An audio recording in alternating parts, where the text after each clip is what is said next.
tram bell slices through Barcelona's afternoon heat. On Gran Via, an old man crumples onto the stones, his clothes worn, his pockets almost empty. No crowd recognizes the bent figure on the pavement, not as a genius, not as the architect whose towers already clawed at the sky. His name is Antoni Gaudí, and 3 days later, Barcelona will understand who it left bleeding beside the tram line alone. On June 7, 1926, Gaudí was struck by a tram on Gran Via de les Corts Catalanes, according to Casa Batlló. Because he looked poor and shabby, passers-by did not immediately identify the famous builder of the Sagrada Família at first. That misrecognition matters. Gaudí's final years had stripped him down to essentials: prayer, work, fasting, and the unfinished church that consumed him. Softly, he did not die as a celebrity architect stepping from a polished carriage. He died like a penitent, mistaken for a nobody. Gaudí died on June 10, 1926, and a century later, mourners commemorated him at his tomb in the Basilica crypt. But this anniversary is not only about a death. It is about a question still rising, stone by stone, over Barcelona. Work on Sagrada Familia began on March 19, 1882, under Francisco de Paula del Villar, the Basilica's Heritage Archive records. Gaudí took over as head architect on November 3, 1883, and changed the project from Gothic revival into something stranger. He imagined a Bible built in stone, facades as sermons, towers as prayer, columns branching upward like a forest seeking light. UNESCO recognizes the crypt and nativity facade, with other Gaudí works, as an exceptional contribution to modern architectural heritage worldwide. That recognition protects only part of the basilica.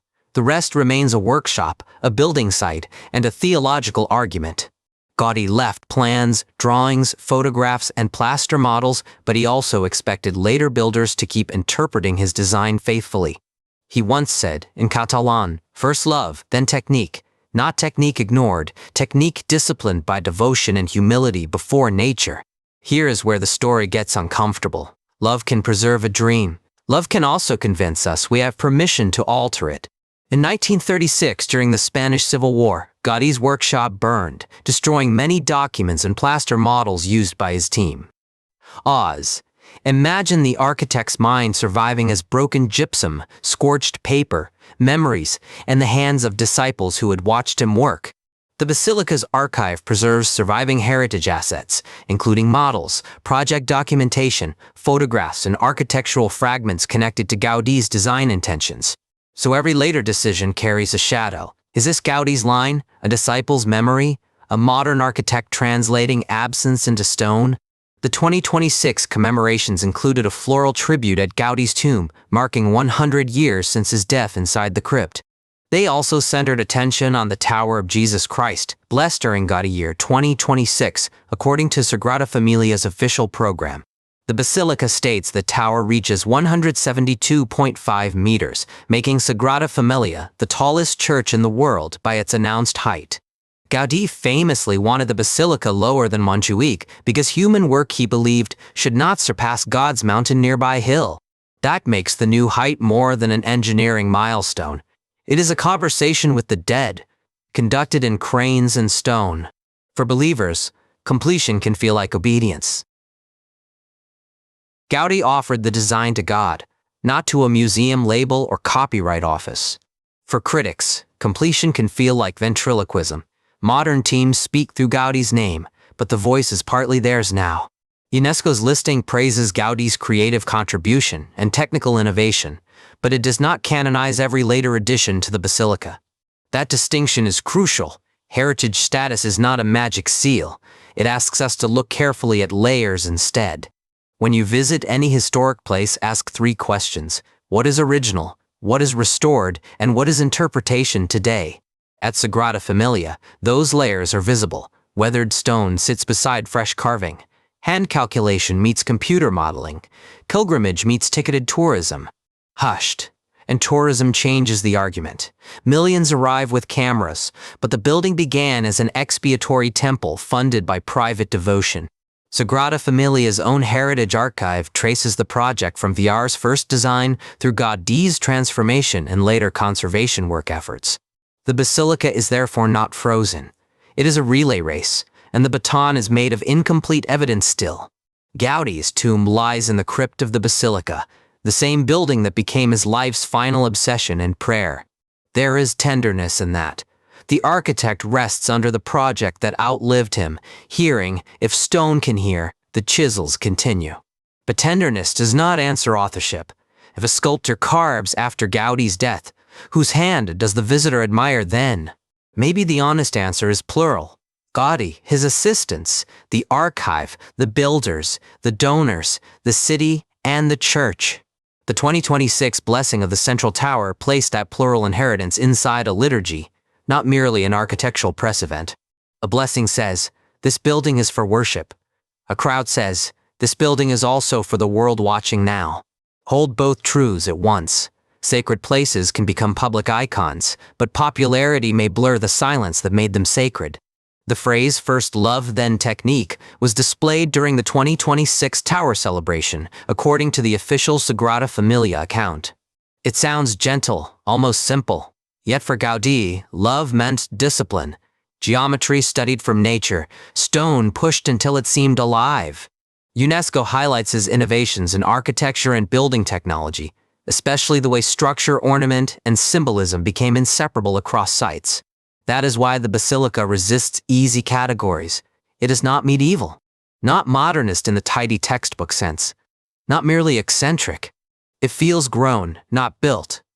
Like coral, like bone, like a forest canopy that learned the language of Catholic theology. And because it feels alive, stopping construction can seem like killing it. Continuing construction can seem like forcing it to speak. After the 1936 fire, later architects reconstructed aspects of Gaudi's intentions using surviving fragments, photographs, and documented workshop material carefully. That word, intentions, carries enormous weight. We use it when evidence is incomplete, and when reverence must make choices anyway. One approach is to see completion as translation.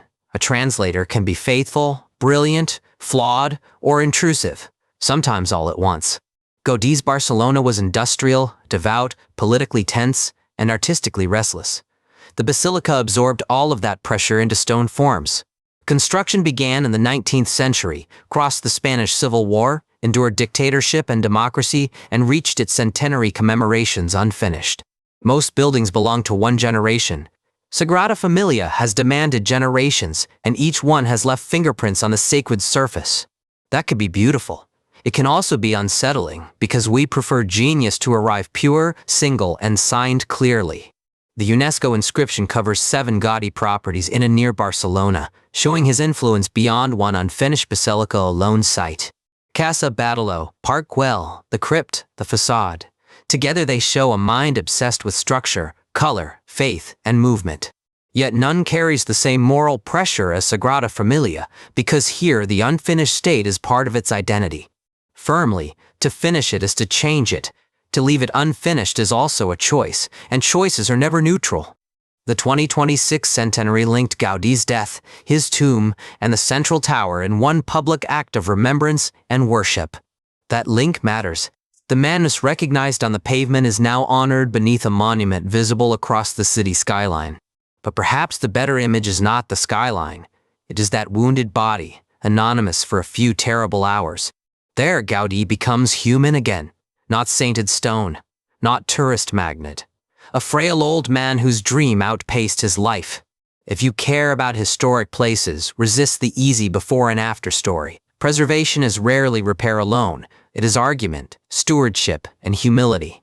Before admiring a restored monument, consider asking who paid, who decided, what evidence survived, and whose voices were excluded there. Those questions do not ruin wonder. They deepen it. A building becomes more powerful when you can see its scars. At Sagrada Familia, the official archive presents conservation as part of continuity, not a break from Gaudí's project over time. If this story made you pause, a like or subscription helps more listeners find careful history told with respect here. A century after the tram, the basilica still asks the same hard question: can love complete what death interrupted faithfully? Gaudí might have answered with work, not rhetoric. He trusted time, apprentices, and a God who was not in a hurry. The centenary commemorations show that his unfinished basilica has become both a local shrine and a global heritage debate today. That debate is the real monument, not only stone rising higher, but conscience rising with it, asking what fidelity means. Remember the old man on Gran Via? Before the towers, before the crowds, there was love, then technique, and a dream still unfinished.